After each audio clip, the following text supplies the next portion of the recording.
Welcome back, my thrill seekers. I'm your host, Dr. Luke. Today, I'm going to tell you about having the right heart to run an organization. And especially, so I'm talking about some really new startups here.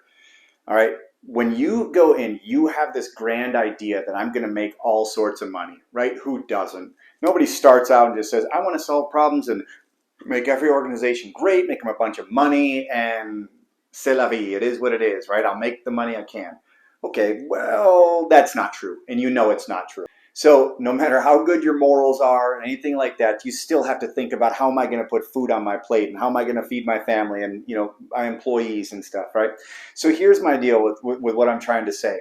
Go in with the right heart. You've got to have the right heart. Of course, you got to make sure that you're making ends meet for you, your organization, you're successful, and you're going to grow.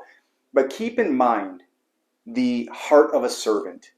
You have to step back and realize that especially if you're in some sort of transactional environment or you're doing a service of some sort. Again, we are in Lean Six Sigma and Lean and Agile, and basically put it this way, a problem-solving culture. They put it at a really high level. We do executive coaching and all this other stuff. So there's a lot of services that happen. The reason I'm saying that is because I go to work each day and I don't think about the money that I'm making that day. What I think about is how can I serve this client to make them better?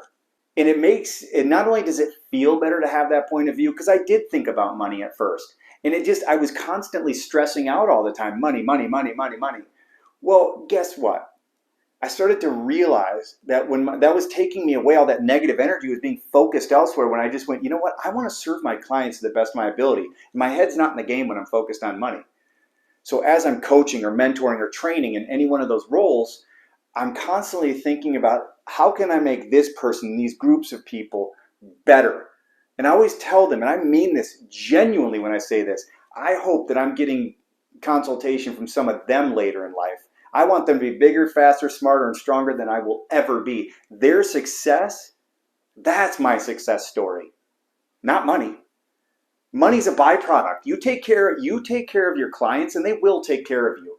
I have yet to find, and I work with some huge companies. Our organization is with some of the largest in the world.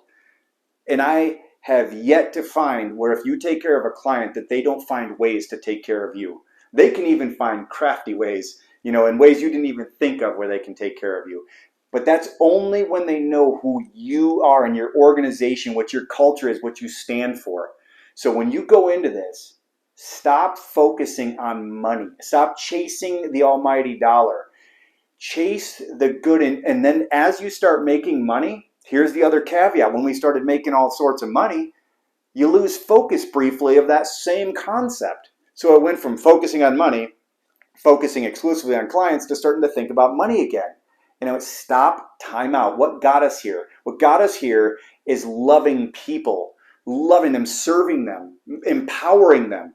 And when we got back to focusing on that, once again, the money took care of itself. All of our energies were focused on them in the right spots. So when we're focused on our clients, they will take care of us. I promise you. I know it seems like these are big organizations or whatever. So we agreed to this dollar amount. So that means that's all I could ever get. And I'm giving them all this extra. Guess what?